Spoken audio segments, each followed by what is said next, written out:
Good morning mga kabayan, welcome po muli sa ating panibagong update. Rito po sa MRT7. Totoo po ba mga kabayan na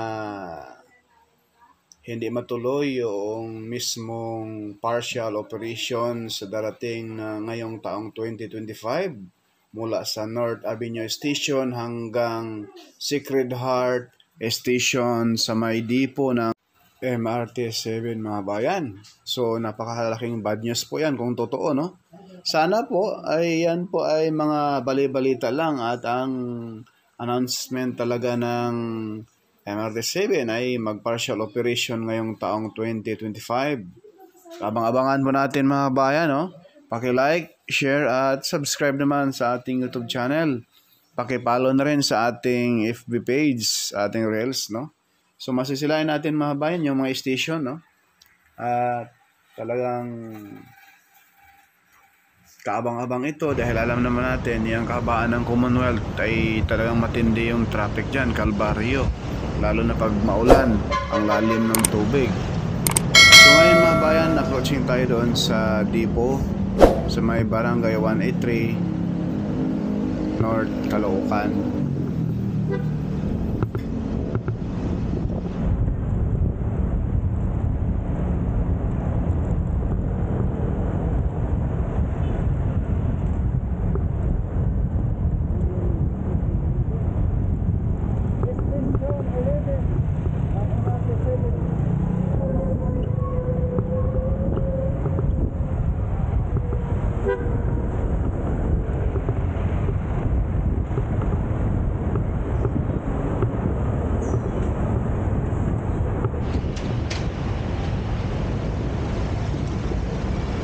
So ito na yung Quirino Station mga kabayan. Kasunod itong station ay yun na po yung Sacred Heart.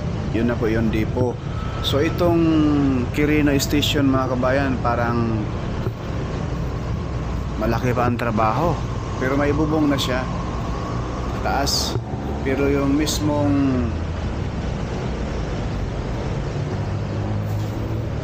pinakababa ayan o, masisilahan natin. Kayo na po ang mag-komento mga kabayan, paki-like, share at comment po down below, no, kung totoo ba na ang partial operation na ito ay hindi pa ngayong 2025.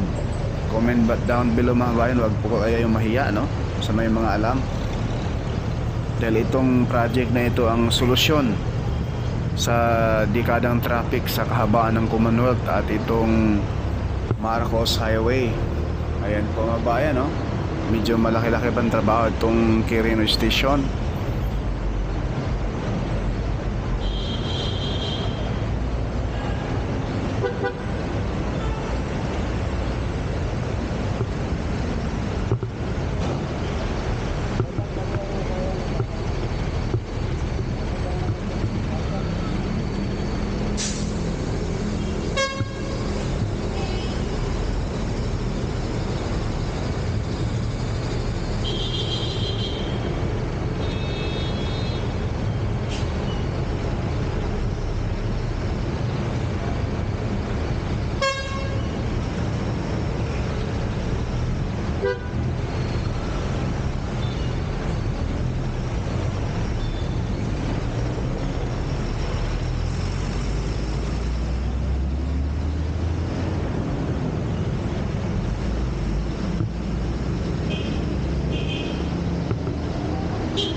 So ngayon mga kabayan, narito na po tayo sa depot.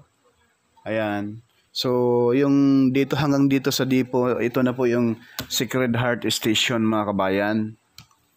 So mula rito, kasunod na station, Tala Station, and then San Jose del Monte, Bulacan Station na po.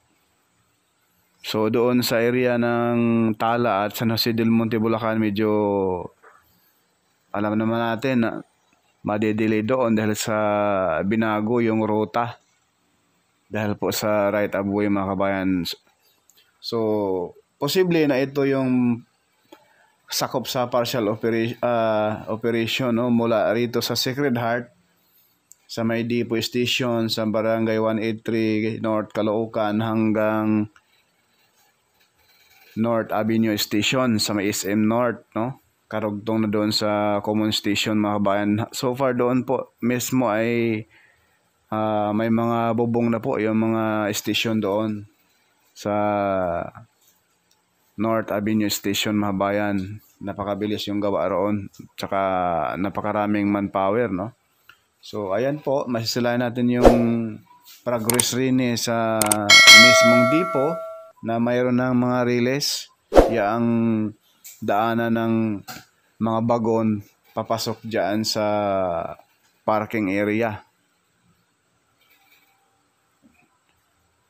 Nung last 2 months tayo nag-update rito ay wala pa yung relays at yung mga building dyan ay wala pang bubong. So sa ngayon, yung pinaka-unang upload natin sa ating vlog rito mga bayan ay may bubong na sa bandang likuran natin. At yung building sa unahan, sa bandang kanan, yan na po ang Sacred Heart Station sa gilid mismo ng building na iyan, no? Yan lang po mga kabayan yung ating latest update dito po sa MRT 7 Depot. Maraming salamat at God bless po.